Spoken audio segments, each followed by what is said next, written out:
पत्नियों के नाम भानु, लंबा, ककुब, जैमी, विश्वा, साध्या, मरुत्वती, वसु, मुहूर्ता, संकल्पा, ये धर्म की पत्नी है। भानु के हुए देव ऋषभ,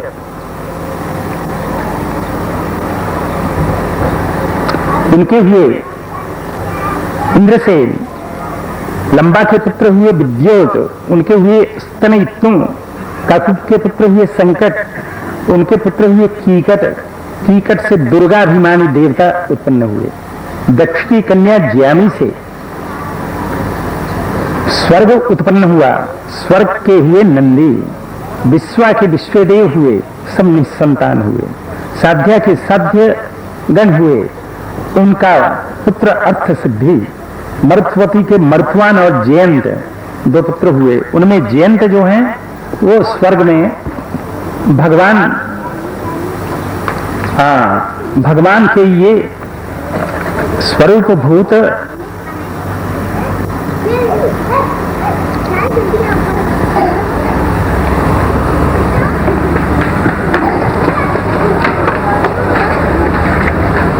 उपेंद्र नाम से ये विख्यात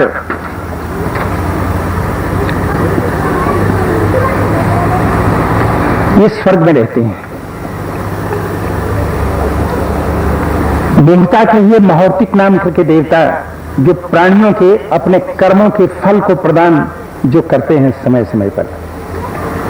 संकल्पा के हुए संकल्प, उनके हुए काम। वसु के अष्ट वसु हुए, ध्रुव, प्राण, द्रोण, अर्क, अग्नि, दोष, वसु, विभा वसु, ये अष्ट वसु कहलाते हैं। द्रोण के हर्षोकादि पुत्र उत्पन्न हुए। प्राण के सह आयु और पुरोज 3 पुत्र उत्पन्न हुए। ध्रुव के जितने भी नगर के देवता ये उत्पन्न हुए। अर्क के तरसादि पुत्र उत्पन्न हुए। अग्नि के वसुधारा में द्रवणकादि पुत्र उत्पन्न हुए। उनकी दूसरी पत्नी में कृत्तिका में स्कंद, बोले कार्तिकेय, ये हुए विशाखादि। दोष की शिशुमार पुत्र हुए। वसु के विश्वकर्मा पुत्र हुए। उनके चाक्षुष पुत्र हुए जो मनु बन गए। उनके पुत्र मनु के साध्य,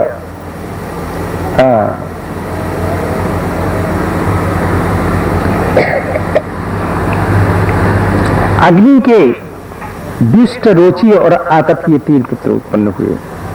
आतप के दिवस पुत्र हुए जो भूतनाम ऋषि को 2 कन्याओं को दे दिया था दक्षिणे। उनमें से 11 रुद्र उत्पन्न हुए। रैवत, अज, भव, भीम, वाम, उग्र, वृषाकपि, अजैकपात, अहिर्बुध्न, बहुरूप और महान।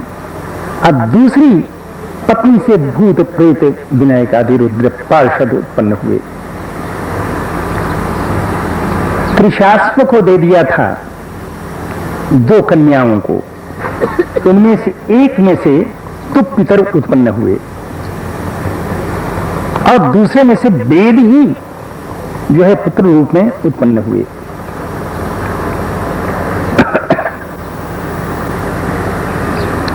इस तरह से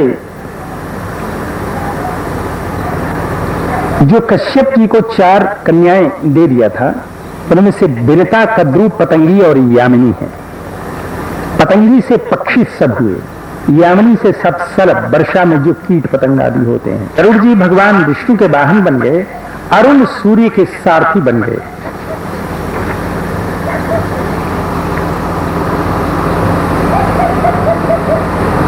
कद्रू के सब सर्प हुए, नाग हुए। इस तरह से चंद्रमा की जो 27 जो पत्नी ये हैं अदिति, दिति, दनु, काष्ठा, अरिष्टा, सुरसा, इला, मुनि, क्रोध, बसा, ताम्रा, सुरभि, शर्मा, टिनी। ये टिनी से, इला से सब वृक्ष हुए।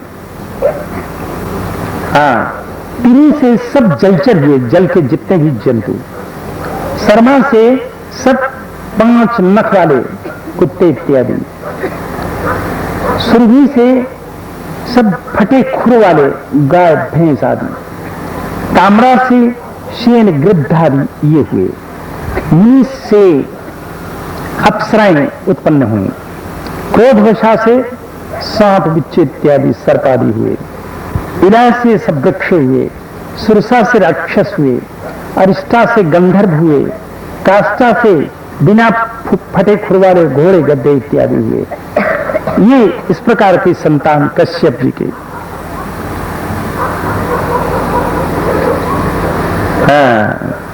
दिति नाम की पत्नी में कश्यप जी के बड़े बड़े दानव हुए। दिति से दानव, दैत्य, दिति से हुए दैत्य, दनु से हुए दानव, विमूर्धा, संबर, अरिष्ट, हयग्रीव, विभावसु, अयोमुख, शंकुशिरा इत्यादि ये दैत्य हुए। वृषपर्वा इत्यादि। वृषपर्वा की सर्विष्ठा नाम की कन्या जो ययाति से ब्याही गई थी, चंद्रवंश के राजा। दनु से दानव हुए। दनु के पुत्र विश्वानर, उसकी 4 पुत्रियां थीं। उपदानवी हैसल्या व पुलोमा और कालका। उपदानवी हिरण्याक्ष से ब्याही गई थी। हयशिरा क्रतु नाम ऋषि से ब्याही गई थी। ब्रह्मा जी के कहने से पुलोमा और कालका ये कश्यप जी ने इनसे विवाह कर लिया। तो पौलोम और कालकीय नाम करके बड़े युद्ध में निपुण असुर उत्पन्न हुए, जिनका स्वर्ग में सब अर्जुन ने सबका वध किया।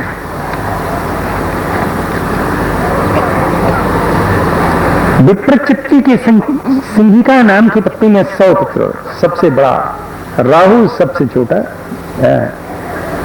जो है केतु।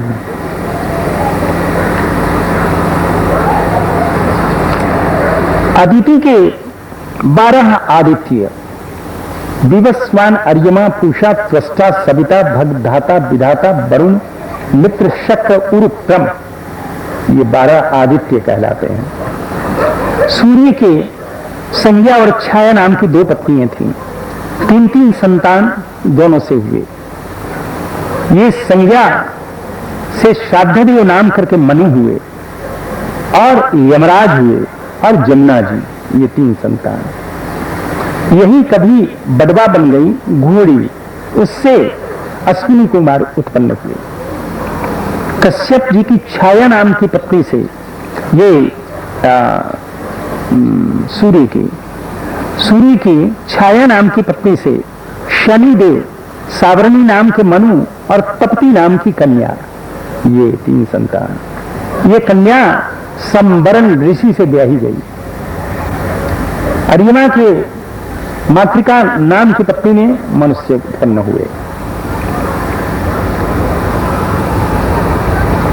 ये पूषा जो थे, दक्ष यज्ञ के समय में इनका दांत तोड़ दिया गया था, शंकर जी के गणों ने तोड़ दिया था। जब से ये पिष्ट भोजी हो गए, पीसी हुई वस्तु के खाने वाले। त्वष्टा जो थे, इनकी पत्नी रचना, इनमें से 2 पुत्र उत्पन्न हुए, सन्निवेश और विश्वरूप। विश्वरूप को कभी देवताओं ने अपना पुरोहित बनाया। तो परीक्षित जी ने प्रश्न कर दिया कि महाराज जो है जी, देवताओं के तो गुरु बृहस्पति जी हैं, ये विश्वरूप कब से हो गए? बोले कि एक बार देवताओं ने बृहस्पति जी ने देवताओं का परित्याग कर दिया, छोड़ दिया। तब देवताओं ने जाकर के विश्वरूप से प्रार्थना कर उनको पुरोहित बनाया। ऐसा क्यों महाराज? बोले कि एक बार की बात है, ऐश्वर्य से उन्मत्त पागल की तरह ये इंद्र में अभिमान की मात्रा बढ़ गई थी। ये अपने सिंहासन पर बैठे थे तो इनके सामने मरुदगण हाथ जोड़े हुए वसुगण, रुद्र, आदित्य, विश्वदेवा, अश्विनी कुमार, सिद्धचारण, गंधर्व, ब्रह्मवादी, ऋषि, महर्षि लोग, विद्याधर, अप्सरा, किन्नर, पक्षी, सर्प आदि सब हाथ जोड़े हुए इनके सामने खड़े थे। अतः इनके अंदर अभिमान की मात्रा बढ़ी हुई थी। अतः जबकि गुरुदेव बृहस्पति आ रहे थे, इनको देख करके भी और सिंहासन से ये उठे नहीं, तब दूर से ही लौट गए। बृहस्पति जी लौट गए, मतलब परित्याग कर दिया देवताओं का। जब इंद्र को पीछे होश हवास में जब इंद्र आए, जय बृहस्पति जी के यहां पर गए, लेकिन वहां पर भी बृहस्पति जी का दर्शन नहीं हुआ, अर्थात बृहस्पति जी ने देवताओं का परित्याग कर दिया। गुरु जो हैं आसुरी तत्वों से रक्षा करते रहते हैं। गुरु येन परित्यक्त तेन त्यक्त पूरा हरि, जिसने गुरु का परित्याग किया मानो भगवान को पहले ही छोड़ दिया। इस तरह से बृहस्पति जी ने जब देवताओं को छोड़ दिया, असुरों को ज्ञान हुआ, असुरों ने आक्रमण कर दिया स्वर्ग पर, और सहज में ही जो स्वर्ग को देवताओं से छीन लिया। अब देवता इधर उधर भगे फिरे। देवता लोग जुड़ मिलकर के ब्रह्मा जी के पास पहुंचे। महाराज, ये असुरों ने हमारे जो है स्वर्ग को छीन लिया है, कोई कृपा करके उपाय बताएं जिससे कि फिर हम लोगों को आप हमारा स्वर्ग मिल जाए। ब्रह्मा जी ने पहले तो डांट लगाई कि तुम लोगों ने अपने गुरुदेव का अपमान किया, अब तुमको पुरोहित बनाना होगा। अगर बृहस्पति जी प्रसन्न नहीं होते हैं तो तुमको कोई ना कोई पुरोहित बनाना ही होगा। महाराज, किसको पुरोहित बनाएं? बोले कि त्वष्टा के पुत्र विश्वरूप हैं, उनको पुरोहित बनाओ। तो देवता लोग पहुंच गए उनके पास। देवताओं को देख करके विश्वरूप जी बोले, उनका स्वागत किया, पूजन किया। कहो देवताओं, कैसे पधारना हुआ? तब अभ्यर्थित सुरगण पौरोहित्य महातपा, पुरोहित बनने के लिए प्रार्थना की देवताओं ने। तब तो ये बोल पड़े, बोले कि नहीं नहीं, मेरे बस की बात नहीं है। विगर्भितम धर्मशील ब्रह्म बच्चे उपाध्याय, बोले कि पुरोहित बनने से ब्रह्म तेज नष्ट होता है, मैं नहीं बन सकता। नरकाय मतिस्ते तात पौरोहित्यम समाचारित, अगर नरक में जाना होए तो किसी के पुरोहित बन जाओ, मुझे नहीं बनना। अब देवता बेचारे निराश होकर के कहने लग गया, अच्छा महाराज, हम तो आपके अतिथि बन करके आए थे, लेकिन हमारी आशा पूर्ण नहीं हुई। शास्त्र कहता है अतिथि अगर विमुख घर से लौट जाता है तो अपने सारे पापों को दे जाता है, सारे पुण्य ले जाता है। इसलिए अतिथि को प्रसन्न करके भेजना चाहिए। तब मान लिया विश्वरूप जी ने, कह दिया अच्छी बात भाई, हम तुम्हारे पुरोहित बन गए। क्या कहना है? बोले कि महाराज, असुरों ने हमारे स्वर्ग को ले लिया है, फिर हम स्वर्ग को पुनः प्राप्त कर लें, उसके लिए आपको कोई उपाय बताना है। बोले कि अच्छा, तो आपको नारायण कवच का प्रयोग करना पड़ेगा। नारायण कवच का प्रयोग करें तो आपको पुनः कोई भी वस्तु मिल सकती है। महाराज, विधि बतलाइए। बोले कि हाथ पैर धो करके और आचमन करके उत्तर की तरफ मुख करके बैठ जाइए और 3 मंत्रों का प्रयोग करिए। एक मंत्र अष्टाक्षर मंत्र, ओम नमो नारायणाय, न्यास पूर्वक इसका जप करिए 108 बार। और षडक्षर मंत्र, इसको ओम विष्णवे नमः, इसका भी न्यास पूर्वक 1 माला करिए। फिर 12 मंत्र, ओम नमो भगवते वासुदेवाय, न्यास पूर्वक इसका भी एक माला, इसकी 1 माला करिए। आप फिर उसके बाद तब नारायण कवच का प्रयोग करिए। ओम हरि विदध्यान मम सर्वरक्षाम निस्तांग्रि पद्मा पतकेंद्र पृष्ठे दराधि शर्मासी गदेशु चाप पाशाम ददानुष्ट गुणोष्ट बाहु। यहां से लेकर के जो है आप शुरू करिए पाठ करिए नारायण कवच का। किसी प्रकार का भय हो, ग्रहों से भय हो, केतु से भय हो, राहु से भय हो, आदमी मनुष्यों से भय हो, सांप बिच्छुओं से भय हो, सिंह व्याघ्र से भय हो, भूत प्रेतों से भय हो, किसी प्रकार का भय हो और नारायण कवच का प्रयोग करिए, पाठ करिए। इस नारायण कवच को एक कौशिक नाम का ब्राह्मण जो है बराबर धारण करता था, बराबर जप करता था। जब ये मर गया रेगिस्तान में, इसका शरीर रेत के नीचे दबा हुआ।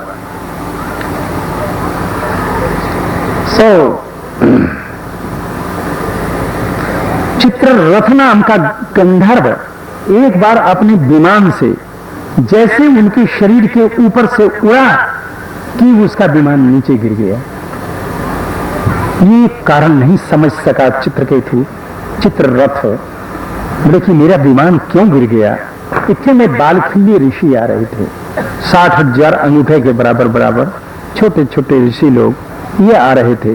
उनसे नमस्कार करके, प्रणाम करके, और तब पूछा कि महाराज मेरा विमान क्यों गिर गया।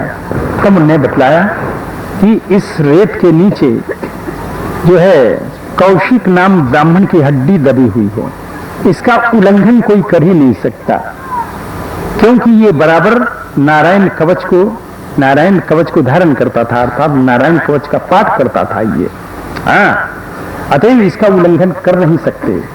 इस रेत को खोद करके इसमें से जो भी हड्डी है वो ले जाकर के सरस्वती नदी में प्रवाहित करो, उसको डाल दो, तब तुम्हारे विमान में उड़ने की शक्ति आएगी। जब उसने ऐसा ही किया, खोद करके हड्डियों को सरस्वती नदी में डाला, तब कहीं इसके विमान में उड़ने की शक्ति आई। इस नारायण कवच में ये शक्ति है। विश्वरूप देवताओं के पुरोहित बने हुए, इनका 3 सिर था, 3 मुख थे, तीनों मुखों से 3 तरह का भक्षण करते। एक से सोमपान करते, एक मुख से, दूसरे से सुरापान करते, तीसरे से अन्न भक्षण करते। इनकी माता असुर वंश की थी, अतएव अपने अग्निहोत्र में देवताओं को आहुति जब देते तो छिप करके असुरों को भी भाग देते। जब असुरों का नाम आता तो बहुत धीरे बोलते, देवताओं का नाम जोर जोर से पुकारते। इस तरह से ये इंद्र को पता लग गया कि ये असुरों का भी बल बढ़ाया करते हैं। एक दिन तलवार लेकर के इंद्र और इनके पीछे खड़े हो गए, जबकि स्वाहा स्वाहा कर रहे थे। इंद्राय स्वाहा, जोर जोर से, बृहस्पतये स्वाहा। आज जब असुरों का नंबर आया तो बहुत धीरे से बोले नमुचे स्वाहा। सो इंद्र ने उनका गर्दन उड़ा दिया, तलवार से गर्दन उड़ा दिया, काट डाला। जब गर्दन काट डाला तो तीनों सिर 3 तरह के पक्षी बन गए। सोमपान करने वाला सिर कपिंजल नाम का पक्षी बन गया, सुरापान करने वाला सिर कलविंक नाम का पक्षी बन गया, अन्न भक्षण करने वाला जो सिर वो तित्तिर बन गया। अब ब्रह्महत्या पीछे पड़ी, ये ब्राह्मण था, ब्रह्महत्या पीछे पड़ी तो 4 बस्तियों ने इस ब्रह्महत्या को आपस में बांट लिया। एक भाग को ले लिया इस पृथ्वी ने, पृथ्वी में जो ऊसर दिखता है ये ब्रह्महत्या। एक भाग को ले लिया जल ने, जल में जो बरसात में फेन दिखता है ये फेन ब्रह्महत्या है, इसको हटा करके जल लेना चाहिए। तीसरे भाग को ले लिया इन वृक्षों ने, वृक्षों में जो गोद है ये ब्रह्महत्या है। और चौथे भाग को ले लिया इन देवियों ने, ये महीने महीने में जो रजस्वला होती हैं ये ब्रह्महत्या का दर्शन। ये 4 दिन तो इनको कोई वस्तु छूनी नहीं चाहिए, 5वें दिन इनको स्नान करना, हाँ चाहिए। इस तरह से ये चारों वस्तुओं ने ब्रह्म हत्या को आपस में बांट लिया। इंद्र स्वस्थ हो गए। लेकिन जबकि विश्वरूप के पिता को पता लगा, त्वष्टा को पता लगा कि देखो हमारे पुत्र का वध इंद्र ने कर दिया, अतः एक अविचार मंत्र का प्रयोग किया और एक जो है अभिचार प्रयोग में ये मंत्र का जप करते हुए आहुति देने लग गए। इंद्र शत्रु विवर्धस्व माचिरम जहि विद्विषम। इस मंत्र का अर्थ है कि इंद्र का शत्रु इनमें इसमें से निकले, बढ़े और शीघ्र ही अपने विद्वेषी शत्रु का वध करे, मारे। लेकिन मंत्र का उच्चारण अगर ठीक ठीक नहीं हो, जरा सी गलती हो गई तो अर्थ बदल जाता है। सोई हो गया, त्वष्टा से भी गलती हो गई, उच्चारण में गलती हो गई तो मंत्र का अर्थ बदल गया। क्या हुआ फिर? शत्रु जरूर हुआ। इंद्र का शत्रु जरूर कुंड से निकला, लेकिन मारने वाला नहीं, खुद मरने वाला हो गया। ये अर्थ बदल गया। उसमें से शत्रु कौन निकला? वृत्रासुर निकला कुंड से। जैसे निकला उसका सिर ये सूर्य से लगा। ये 600 योजन लंबा था, 600 योजन, 2400 कोस, 2400 कोस ये लंबा था और 400 योजन ये चौड़ा था, माने 1600 कोस ये चौड़ा था। ये जब निकला इसमें से और स्वर्ग में पहुंच गया, इसको देखते सब देवता लोग हथियार चलाने लग गए, इसके ऊपर हथियार चलाने लग गए। कोई गदा फेंक रहा है, कोई परिघ फेंक रहा है, कोई मुदगर फेंक रहा है, कोई बाण फेंक रहा है, कोई भाला, कोई बर्छा, कोई तलवार। लेकिन ये सब कुछ अपने ये हाथ भी नहीं हिलाता, मुंह में ले लेता है और चबा चुबो करके थूक देता है। देवता सब देवता परेशान। अंत में देवताओं को खाली करना पड़ा, स्वर्ग खाली करना पड़ा। वृत्रासुर ने जमा लिया अपना स्वर्ग में स्थान जमा लिया। अब जो है जबकि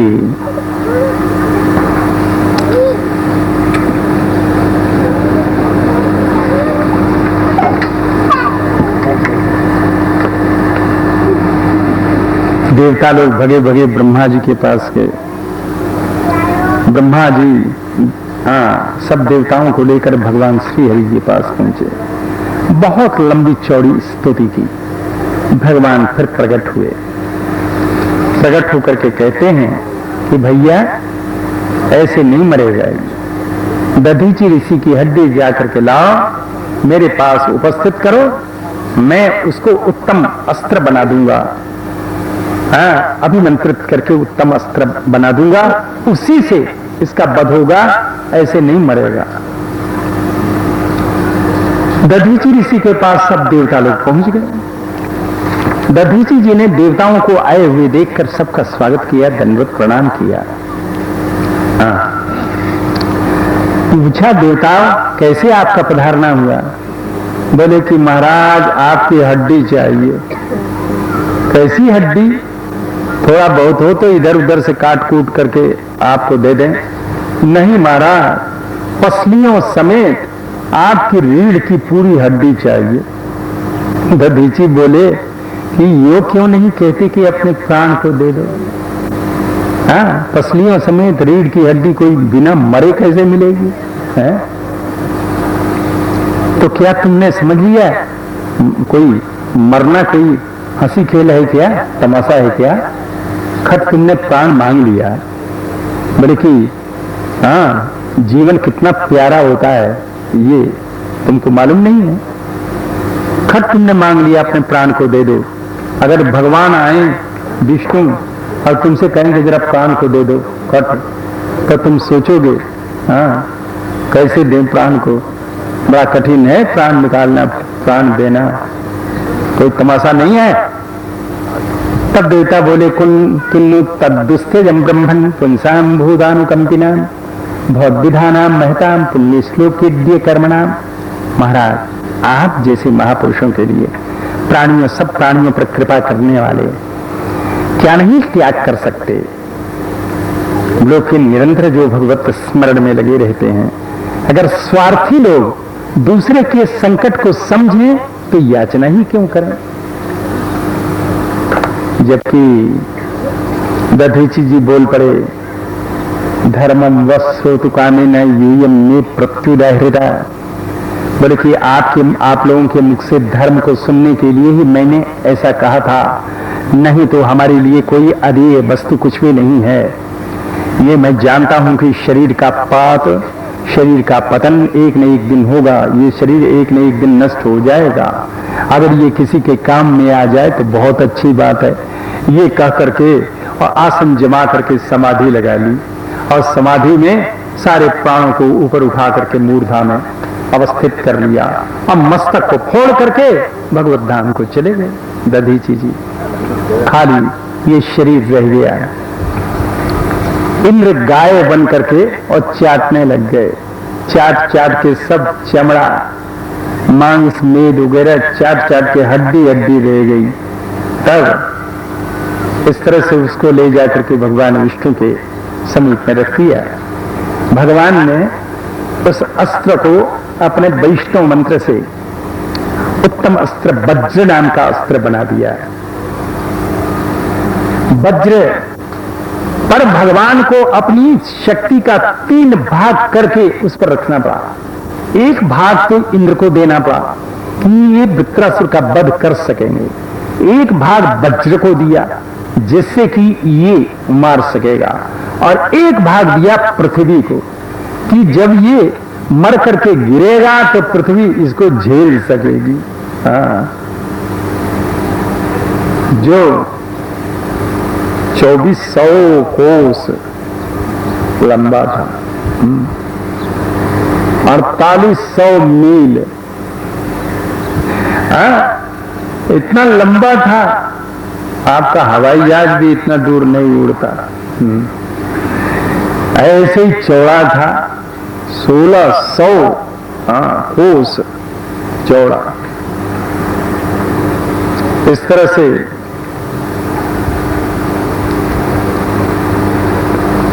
भगवान ने ये वज्र इंद्र को प्रदान कर दिया। अब देवताओं का बल बढ़ गया। अब इनसे असुरों से युद्ध करने के लिए सब देवता उपस्थित हो गए। इंद्र ऐरावत पर बैठे हुए। त्रेता युग के प्रारंभ में नर्मदा जी के किनारे ये देवता असुरों का युद्ध शुरू हुआ। इंद्र के पक्ष में सब रुद्रगण थे, वसुगण थे, आदित्य थे, आदित्यगण, अश्विनी कुमार, पितृगण, बन्हीगण, अग्नि सब थे, मरुदगण थे, ऋभुज थे, सध्यगण, विश्वदेवा, मरुत्पति सभी इनके पक्ष में थे। और ये वृत्रासुर के पक्ष में नमुची, संबर, अनर्वा, विमूर्धा, ऋषभ, अंबर, यज्ञ, शंकुशिरा, विप्रचित्ति, अयोमुख, पुलोमा, विश्वकर्मा, हेति, प्रहेति, ये माली सुमाली आदि सब। हाँ, हथियार चलने लग गए।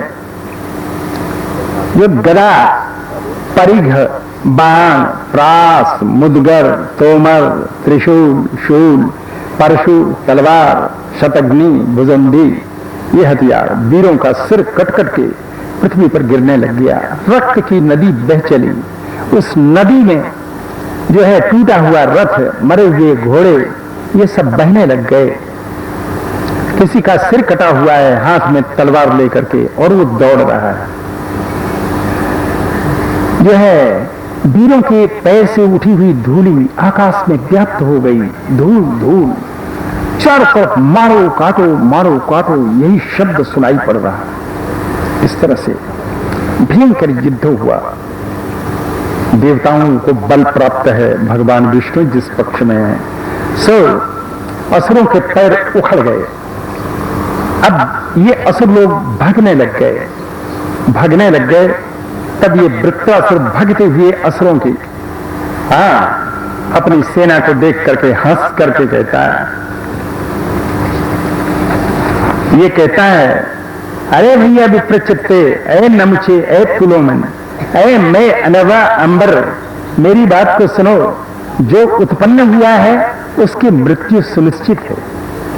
अब उस मृत्यु को किसी प्रकार से, किसी उपाय से रोका नहीं जा सकता।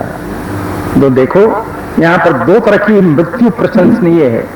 या तो योग के द्वारा अपने शरीर का परित्याग करके भगवत धाम को जाया जाए, नहीं तो दूसरा युद्ध में अपने शत्रु के सामने युद्ध करता हुआ जो शरीर का परित्याग करे।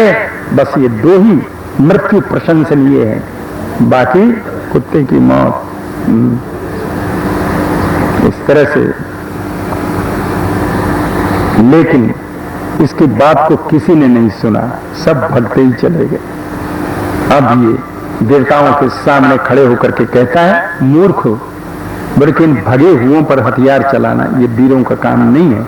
अगर कुछ तुमको युद्ध करना है, आओ हमारे सामने। ये कहकर के एक ऐसी गर्जना की कि बहुत से देवता मूर्छित होकर पृथ्वी पर गिर पड़े। जब ये जैसे कमल वन में कमल को हाथी घुस करके अपने पैरों से जैसे रौंदे, ऐसे ही उन गिरे हुए देवताओं के ऊपर ये अपने पैरों से रौंदने लग गया। इतने में इंद्र आ गए अपने ऐरावत हाथी पर, इसके ऊपर अपने गदा का प्रहार किया। जैसे गदा को फेंका, इसने बाएं हाथ से उस गदा को पकड़ लिया आराम से, ऐरावत के मस्तक पर जोर से उसका प्रहार किया। हाथी ने घुटना टेक दिया, मुख से रक्त बमन करने लग गया। लेकिन इंद्र ने उसके मस्तक पर हाथ फेरा, तब कहीं जाकर के हाथी स्वस्थ हुआ। ये इसके इस कर्म को देख करके सब देवता लोग भी बड़ाई इसकी प्रशंसा करने लग गए।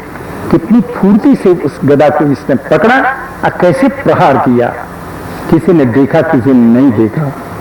इस तरह से जबकि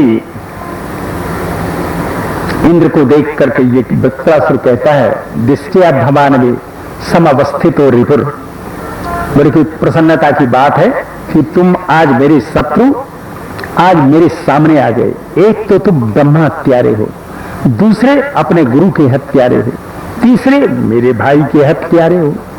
ये तीन अपराध उसका बदला मैं आज लूंगा। देखो त्रिशूल से तुम्हारे अंगों को काट काट करके सब जगह ये डाल दूंगा। ये पशु पक्षी सब तुम्हारे जो है मांस का भक्षण करेंगे। अथवा इंद्र, अगर तुमने मेरा वध कर दिया तो भी अच्छी बात है। मेरा शरीर, ये जितने भी गिद्ध पक्षी, ये जो कुत्ते और सियार, ये सब